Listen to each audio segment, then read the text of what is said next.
You think you woke up this morning with yesterday, the real version, what actually happened, filed away, ready to play back. You didn't. While you were unconscious for about an hour spread across the night, your brain pulled yesterday back out, recut it, deleted parts of it, softened the parts that hurt, and in a few places quietly wrote in things that never happened. Then it handed the new version back to you and let you believe it was the original. You are, right now, certain of a day you partly did not live. You lived a first draft. You woke up with the edit.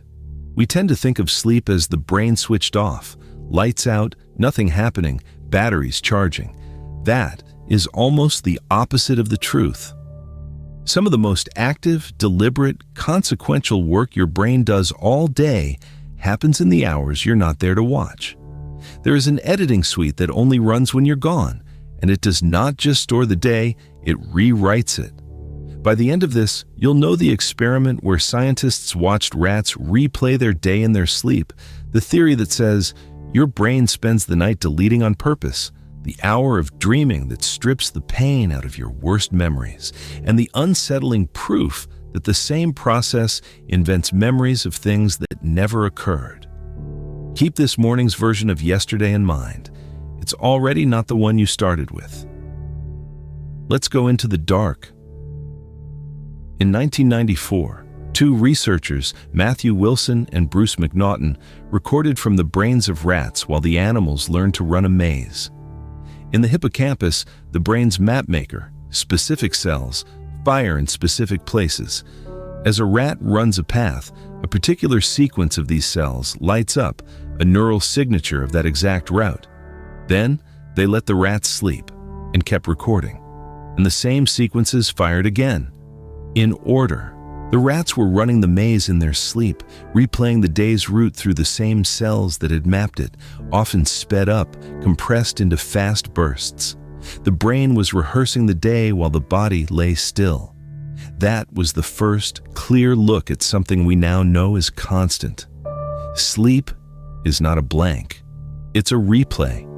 The experiences of the day get reactivated, played back across the same circuits that recorded them, and that replay is the machinery of memory being moved from fragile temporary storage into something lasting. The editing suite isn't a metaphor. We watched it run, cell by cell, in a sleeping animal. I'll mark the caveat early. The cleanest, most direct evidence for replay is from rodents, because you can put electrodes where you'd never put them in a person. The human work is real, but more indirect, built from brain imaging and memory tests. So, when I describe what the night does to your memories, hold a small asterisk.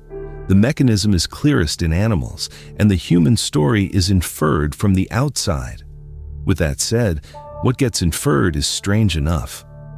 Here's where it stops being a tape backup.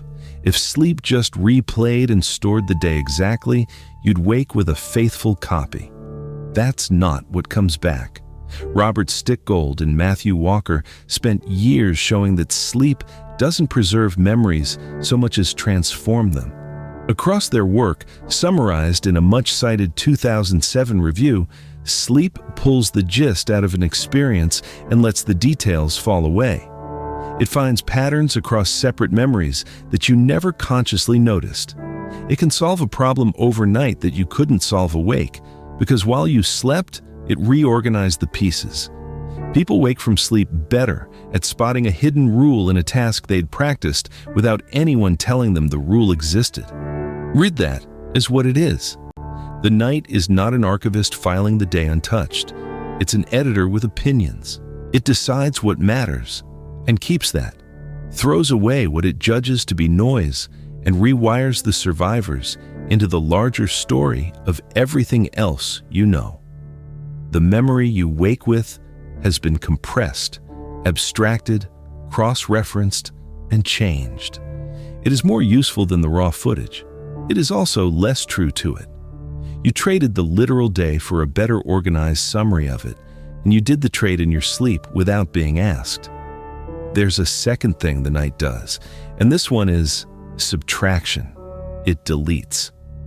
Giulio Tononi and Chiara Cirelli proposed an idea called the synaptic homeostasis hypothesis, developed across papers from 2003 onward. The logic is almost mechanical. All day, while you learn and experience, the connections between your neurons, the synapses, get stronger and more numerous.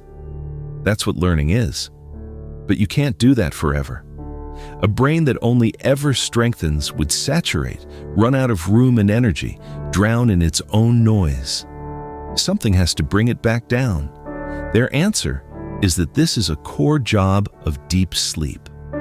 Overnight, the brain weakens and prunes synapses across the board, a broad downscaling. The strongest, most important connections survive the cut and stand out more clearly afterward.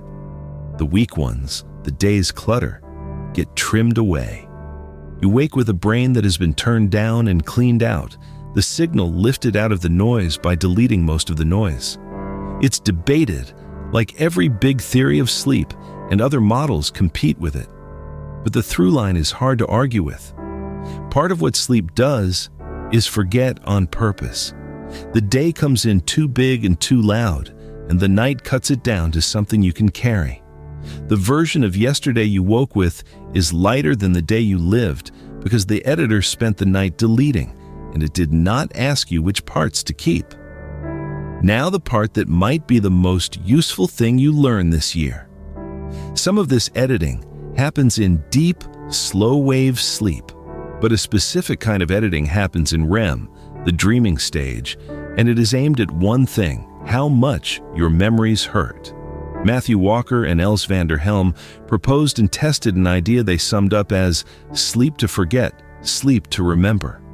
When you have an emotional experience, the memory comes with two things bound together: the facts of what happened and the visceral charge, the spike of fear or grief or humiliation.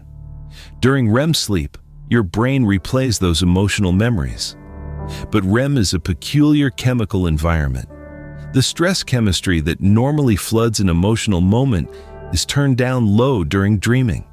So the brain plays the memory back again and again in a state of relative calm, and across nights it does something remarkable.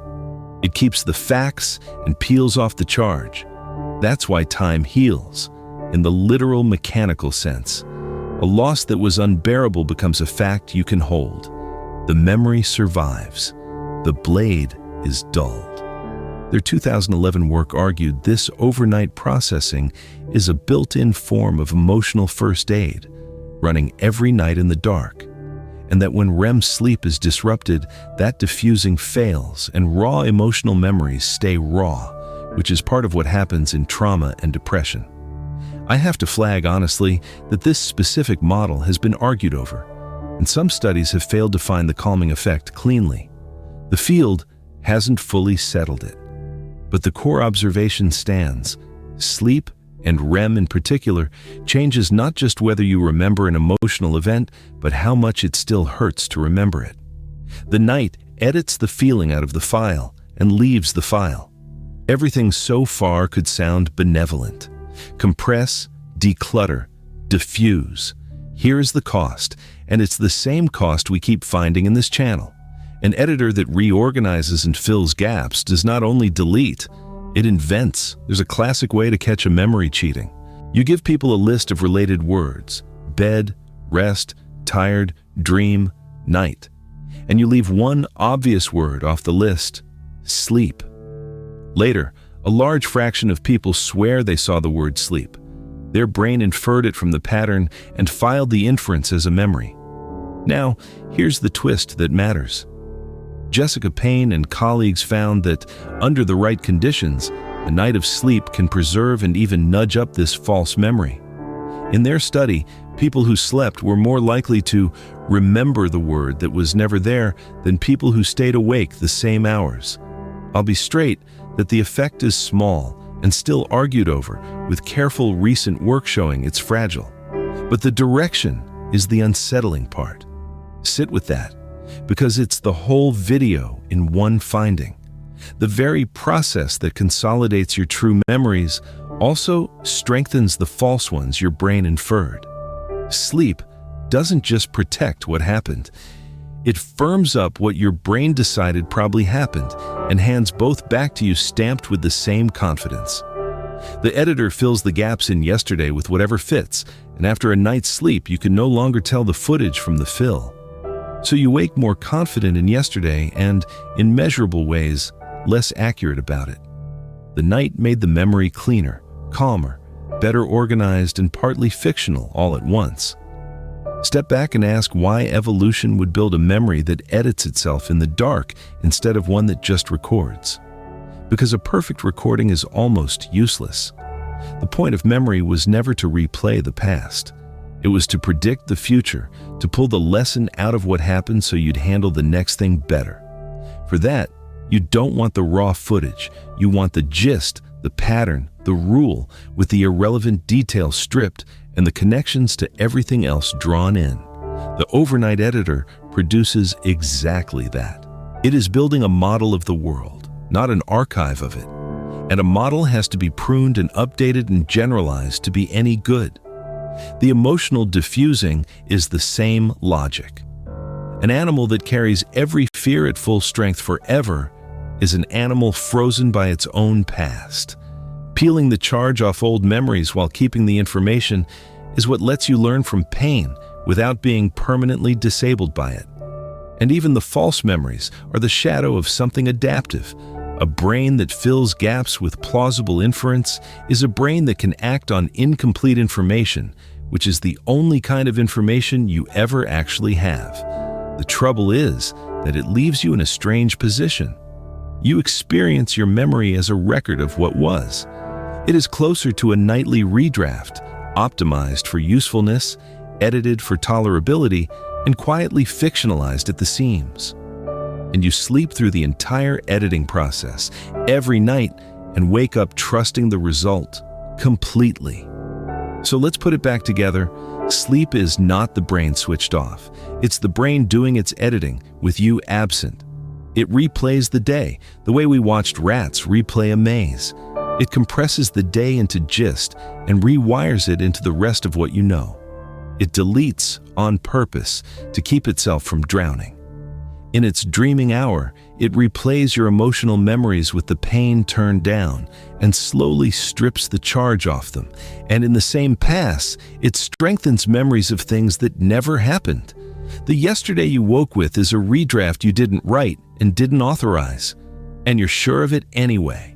Here's the lever, and it's a real one. That emotional diffusing, the part that takes the sting out of hard memories, happens disproportionately in REM sleep. And REM is concentrated in the last few hours of the night, the hours you cut when you sleep too little or drink before bed, which suppresses REM, or wake to an alarm before the night is done. When you shortchange the back end of your sleep, you're not just tired, you're skipping the session where your brain processes what hurt you.